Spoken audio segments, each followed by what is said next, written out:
The house by the swamp. When my father died, I inherited a house I hadn't been to in 30 years. It stood on the edge of the Louisiana swamps, a place soaked in fog, the smell of decay, and old, untold stories. I didn't want to go back there. But when you're 45 and everyone who anchored you to this world is gone, you suddenly realize some doors have to be opened, even if there's pain and fear behind them, even if there's a truth you've been afraid of your whole life. My father died in a New Orleans hospital, holding my hand with his cold fingers. I looked at his gray face and waited for him to say something about Mom in that final moment. Maybe finally tell me the truth about what happened 30 years ago. But he stayed silent, breathing harshly, sometimes opening his eyes to look at me with an unseeing gaze. Then he just stopped breathing, quietly, unnoticed. He stayed silent, just like he had my entire life whenever I asked about Nancy. About my mother, who supposedly ran off with another man on a rainy October night in 1993 and drowned in the swamp. A beautiful story. Everyone in town believed it. Everyone except me. Because I remembered Mom's love. I remembered how she read me bedtime stories, how she stroked my hair when I had nightmares, how she cried when she thought I wasn't looking. She would never have abandoned me, never left without saying a word. But I had no proof. Only childhood memories that Dad called fantasies, and the persistent feeling that he was lying. That sunken, much more terrible, was hidden behind his story about Mom, the cheater. The funeral was modest. About 20 people came, neighbors, colleagues, distant relatives. The priest read routine prayers. People said the right words about a good man, about how hard it was for him to raise a daughter alone. Nobody mentioned Mom by name, as if Nancy Harper had never existed. I stood by the casket in a black dress, thinking about what good actors we all are. How easy it is to play the role of a grieving daughter when inside you feel only emptiness and strange relief. Relief that the man who knew the truth had finally died. A week later, the lawyer called me in to read the will. Dad left me the city apartment, a bank account, and the old house in Marsh Lake. That same house he took me away from a month after Mom disappeared. The house he'd refused to sell for 30 years, though he constantly said he was going to get rid of it. Now I understood why. The lawyer handed me an envelope with keys. 3 keys on a worn ring for the front door, basement, and shed. They lay heavy in my palm, like little curses, and they smelled strange. Not just metal, swamp mud, rotting leaves, and something else. Something dead that made me wince and remember childhood nightmares. For 2 weeks, I couldn't bring myself to go there. I walked around Dad's apartment, sorting through his things, thinking about that house, about what might be there, about what I was afraid to find. Every night I dreamed of that house. I dreamed of its dark windows, creaking floorboards, the smell of dampness in the hallways. I dreamed of Mom, young, beautiful, frightened.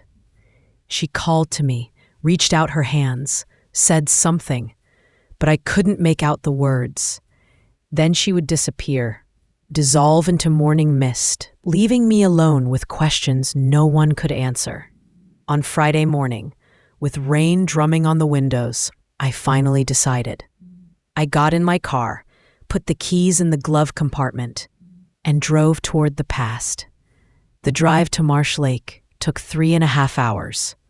First on a wide highway past industrial areas, then on a narrow road through plantations, and finally on a winding road through Louisiana's swamplands. The air changed as I got closer. It became heavier, more humid. Cypress trees grew right out of the dark water, their roots sticking above the surface like arthritic fingers. Spanish moss hung like mourning ribbons. I rolled down the window and Louisiana air rushed in, dense, saturated with the scents of blooming magnolias, decomposing vegetation, and stagnant water. The smell of childhood that instantly transported me back to when I was just a frightened girl. The town greeted me with wary looks. Marsh Lake had barely changed in 30 years. The same little houses with porches, the same store, the same church with a white steeple. But people had aged, and as I drove down Main Street, I felt their spares. Curious, frightened. Someone recognized me. Someone remembered the girl from the house by the swamp. The girl whose mother disappeared one terrible night. Some still whispered that the house was cursed. Soon, I'd find out if that was true. The house stood at the end of a broken road between 3 huge oak trees. The 2-story Victorian mansion that had once been Mom's pride now looked like a horror movie set. Paint had peeled and darkened, shutters hung crooked, the roof had sagged. Ivy covered the walls so thickly that in places the house looked like a green hill. The garden had gone wild, turned into a jungle. But the house stood. Despite the neglect, it still stood on its foundation, waiting, keeping secrets, and there was something alive about it. The windows looked at me like eyes, empty, dark, but seeing. I got out of the car and swamp silence covered me.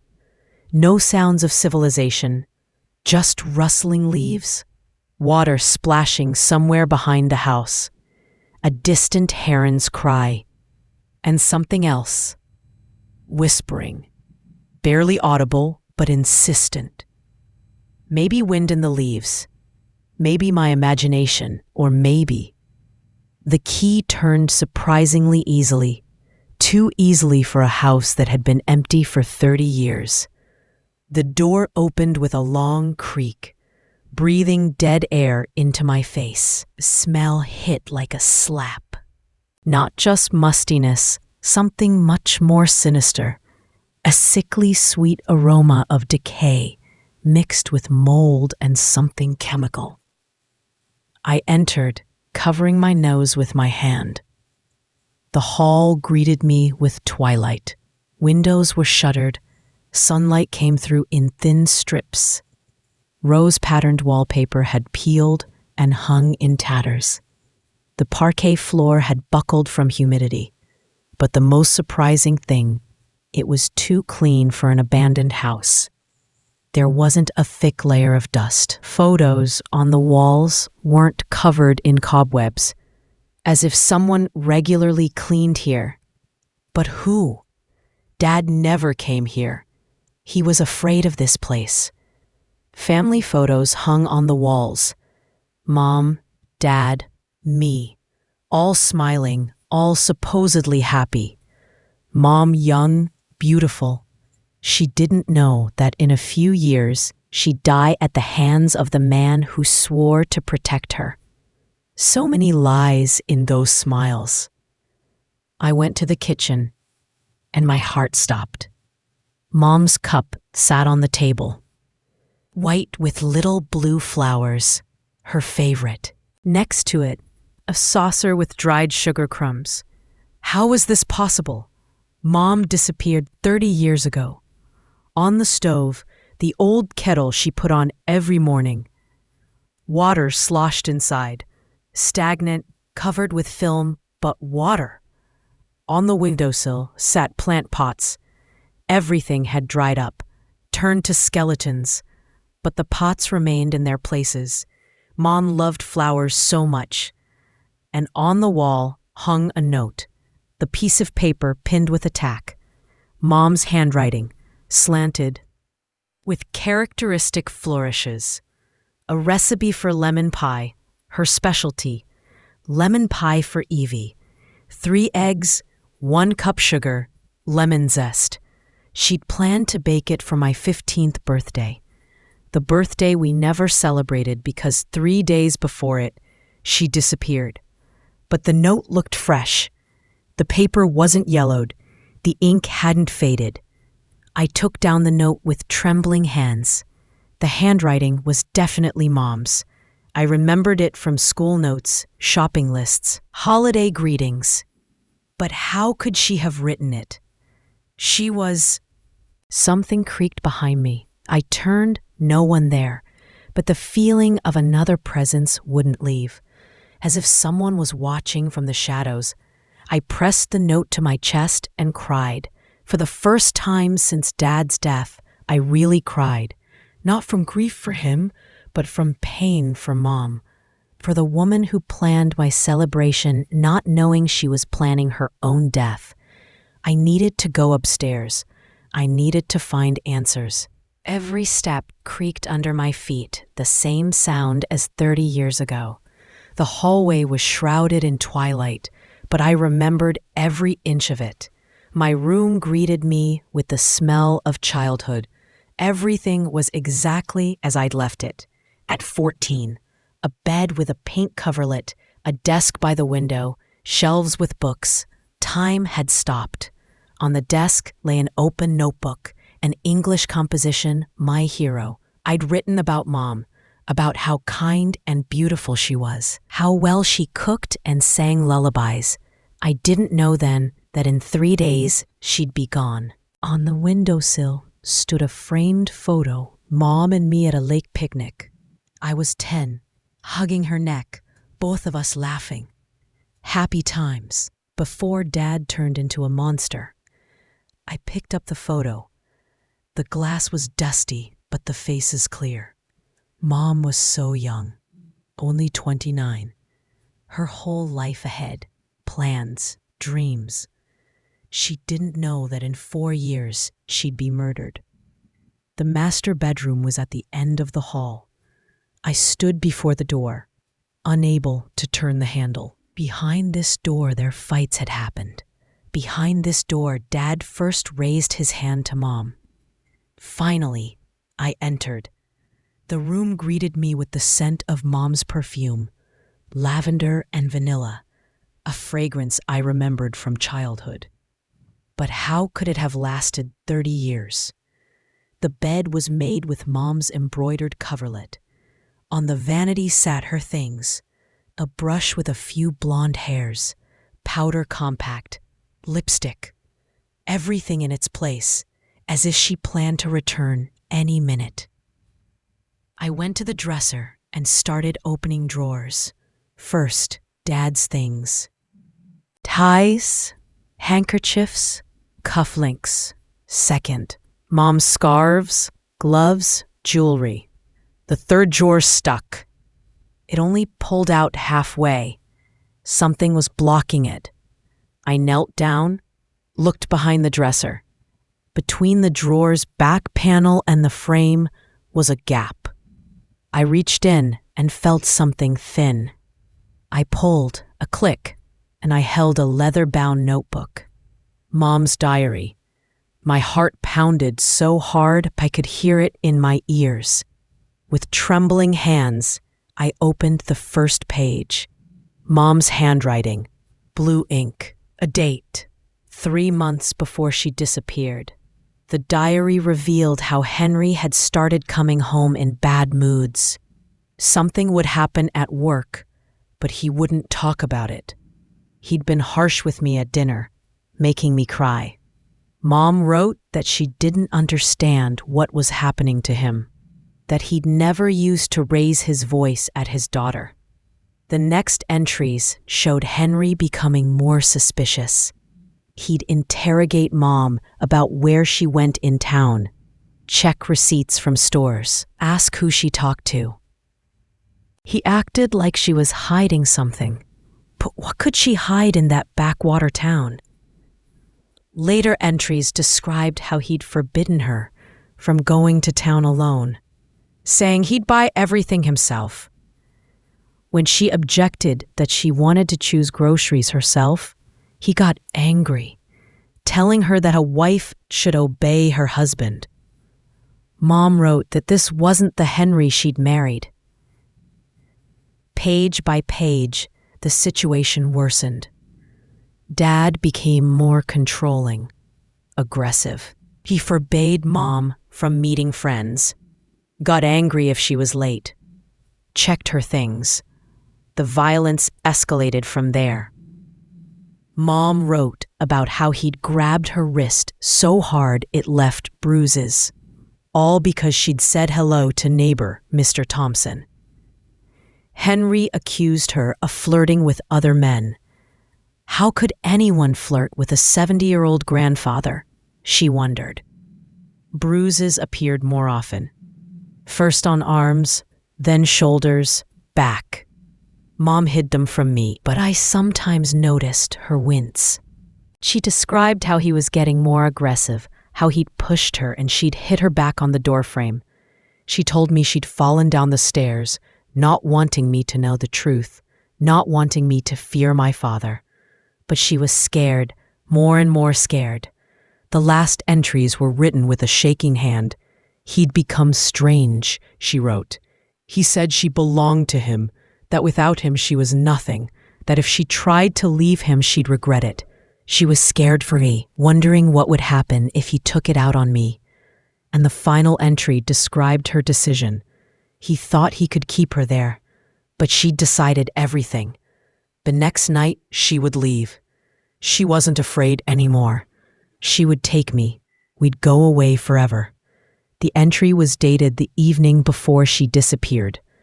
I sat on the bed crying, pressing the diary to my chest. Mom didn't abandon me. She didn't run off with another man.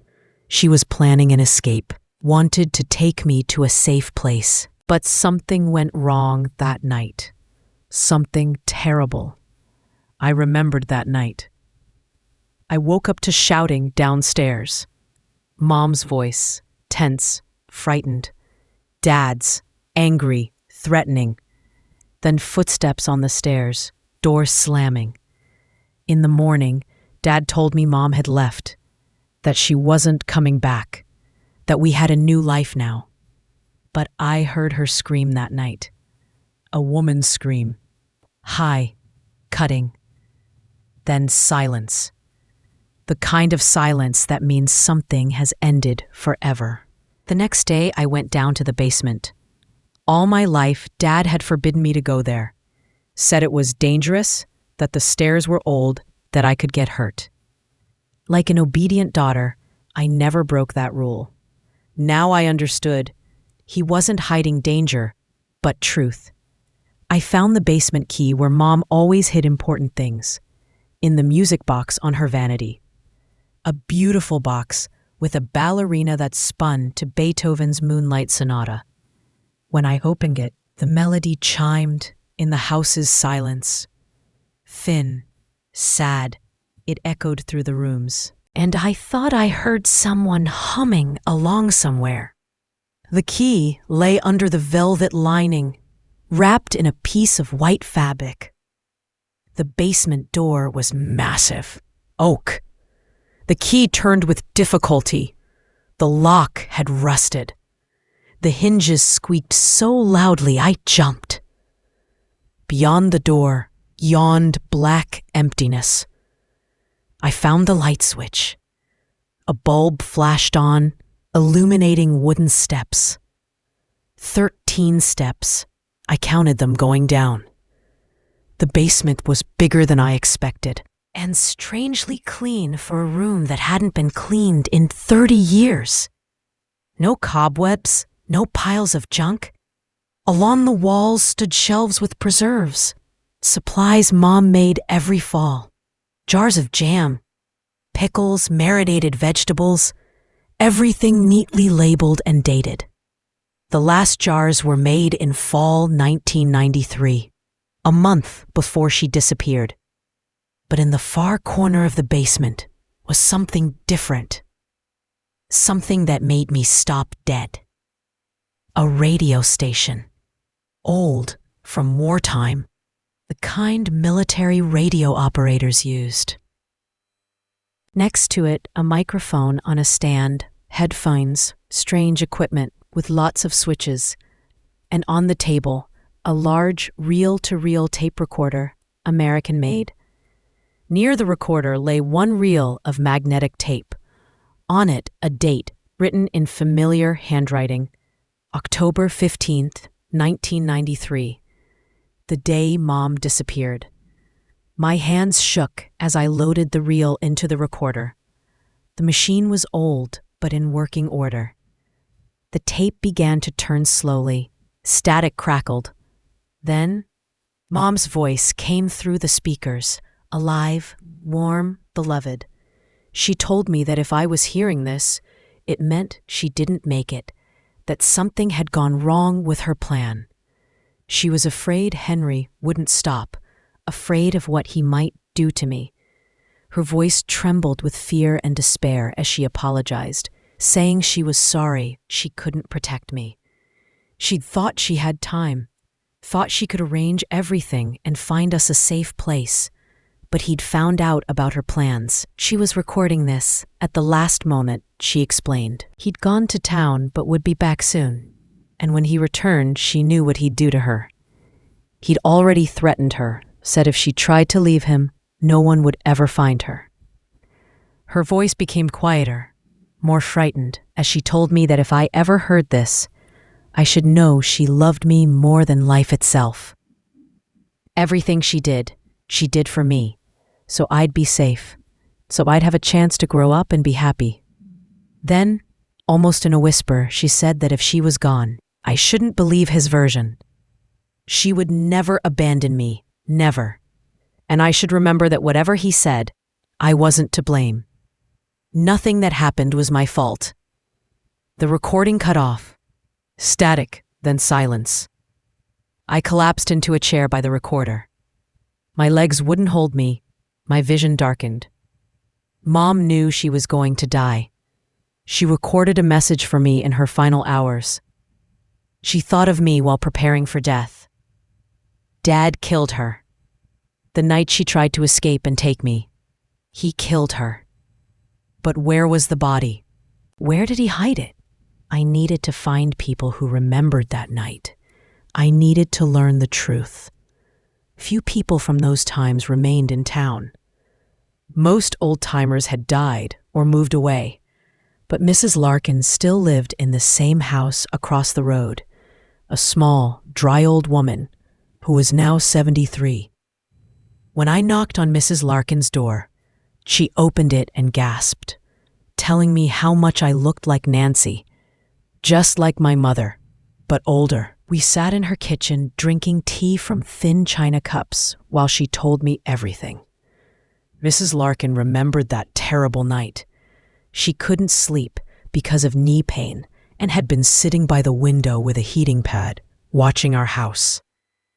Around midnight, she'd seen my mother run out of the house in a white nightgown, barefoot, carrying something that looked like a small bag. Nancy had run toward the road, kept looking back, clearly running from someone. She'd stumbled, fallen, gotten up and run on, disappearing into the woods toward the swamp. An hour later, my father had walked past her house in work boots, covered in mud, carrying a shovel. His face had been dark and angry. When he saw the light in her window, he'd stopped and knocked. He'd told her that his wife had run away after a fight, that he was looking for her, afraid she'd drown in the swamp in the dark. He'd asked her to call if she saw anything. Mrs. Larkin had believed him then. Who would doubt respectable Henry Harper? But she remembered how he'd looked that night. The mud on his boots wasn't ordinary swamp mud. It was reddish, clay-like. That kind of earth had only been in one place at our house, behind the house where he'd later built the shed. The next day, he'd started building, working alone, not letting anyone near. He'd said he was expanding the property, but he'd never really finished that shed, just poured the foundation and quit. Everything fell into place. Dad killed Mom when she tried to escape and buried the body where he later poured the concrete pad. I returned to the house with a heavy heart. Behind the house, right by the swamp, stood a half-ruined shed. Under it was a flat concrete area covered with moss and grass. The foundation Dad poured after the murder. In the same shed, I found a crowbar, heavy, rusty, but solid. The first blows to the concrete sent pain through my hands and back. But I didn't give up, blow after blow, until the first crack appeared, then another. Pieces of concrete began breaking away, exposing dark, wet earth underneath. I dug with my hands, ignoring broken nails and pain in my fingers. Dug until I hit something soft, something that had once been fabric, a scrap of white dress, exactly what Mrs. Larkin had seen Mom wearing that night. Further down was a woman's low-heeled shoe, exactly the kind Mom wore every day. Then another piece of fabric, a button, a scrap of lace, and beneath them, bones. Small, fragile, human bones. I dropped to my knees beside the grave and whispered, "I'm here, Mom. I found you. I'm sorry it took so long." Tears dripped onto the earth, mixing with swamp mud. For 30 years, Mom had lain here alone. For 30 years, everyone thought she was a traitor and cheater. But she was a victim of the man who swore to love and protect her. Police arrived an hour after my call. Young Detective Johnson carefully asked questions, took notes. I showed him the diary. Let him hear the recording. Told him about Mrs. Larkin's testimony. Experts worked for 2 days, carefully extracting remains, packaging them in bags, sending them for analysis. Neighbors gathered by the fence, whispering and pointing. Old Mr. Thompson muttered that he'd always known something wasn't right about that house. Mrs. Jones shook her head, saying poor Nancy, all thought wrong about her. The investigation lasted a month. Experts confirmed the remains belonged to Nancy Harper, my mother. Age, sex, dental features, everything matched. Cause of death, broken cervical vertebrae. She was strangled. Official version, murder committed by the spouse. But Henry Harper was gone. No one to prosecute. But the truth came out. Finally. The local paper wrote a big story about the 30-year-old case. Mystery of Swamp House solved. Daughter finds truth about missing mother. Respected citizen was murderer. The story spread across the state. Reporters called, asking for interviews. I gave several. I wanted people to know the truth about domestic violence, about how easy it is to believe a respectable man and not believe a frightened woman. Mom was buried in the town cemetery, next to her parents' graves. A simple ceremony. About 30 people came. Neighbors who remembered her, classmates from school, teachers, work colleagues. I ordered a beautiful white marble headstone. Nancy Harper, 1964 to 1993. Loving mother and victim of violence, I will never leave you. The priest spoke about forgiveness, about how death doesn't defeat love. People laid flowers on the fresh grave, white lilies, Mom's favorites. and I stood thinking about justice, about how truth always finds a way to surface. Sooner or later, it finds a way. After the funeral, I returned to the house to collect the last things. A few photos, Mom's jewelry, her diary. I decided to leave the rest. I planned to give the house to the city. I wanted them to create a shelter for women who'd suffered domestic violence. Let Mom's story help others. Let her death not be in vain. It was already dark when I finished collecting things. I went out on the porch one last time, sat in the old rocking chair, and looked at the swamp. For the first time in 30 years, it looked peaceful. Moonlight played on the dark water. Night birds quietly talked in the reeds. Somewhere in the distance, a fish splashed. I closed my eyes and suddenly felt someone nearby. A light touch on my shoulder, barely perceptible.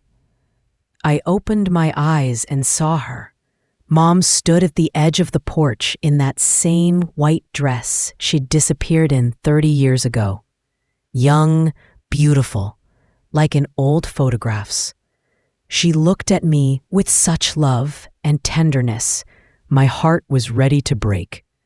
I wasn't frightened, because this time it seemed to me that this wasn't a shadow, not a trick of imagination, but Mom. She just stood by the water and smiled, then raised her hand and waved, the same gesture she used when we off to school, and slowly walked toward the swamp. She walked on water as if on solid ground, not sinking. She reached the middle, turned back once more, waved again, and dissolved in the moonlight. I knew, now she was free. Truth had freed her soul from this place. Now she could find peace, and so could I. 6 months later, the house became Nancy's hope, shelter. I helped with organization, consulted on domestic violence issues. I told Mom's story to women who were afraid to leave abusive husbands. I told them about Mom's story, about how silence kills, and they needed to speak up, ask for help, leave before it was too late. Some listened. Some found the strength to change their lives. Now I live in California, work as a psychologist specializing in domestic violence victims. I have a husband, a kind, understanding man who never raises his voice. I have a daughter I named Hope. She's growing up strong and confident. She knows she has the right to say no. She knows no one has the right to control her or hurt her. She knows her grandmother's story and is proud that her death helped save others.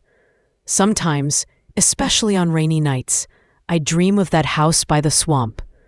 But now it's not a nightmare. Sometimes, when I dream, Mom turns around in that kitchen, sees me, and smiles, telling me thank you for finding the truth. And I know everything's all right. We're both free. Truth freed us both. The house by the swamp no longer keeps secrets. Now women seeking new lives live there. Children play in the yard, laugh, aren't afraid. The sounds of life have driven away the ghosts of the past. In 5 years, the shelter has helped more than 200 women with children. Many got education, found jobs, started independent lives. Some returned as volunteers to help others. The shelter director, a young woman named Sarah, who had once been a victim of domestic violence herself, told me during our last meeting that my mother was saving people even after death. And it's true. Mom's death wasn't in vain if her story helps others survive. Last year, we opened a memorial garden on the shelter grounds. White lilies, Mom's favorite flowers, grow there year-round. On a marble plaque are engraved the names of all women in the state who died from domestic violence.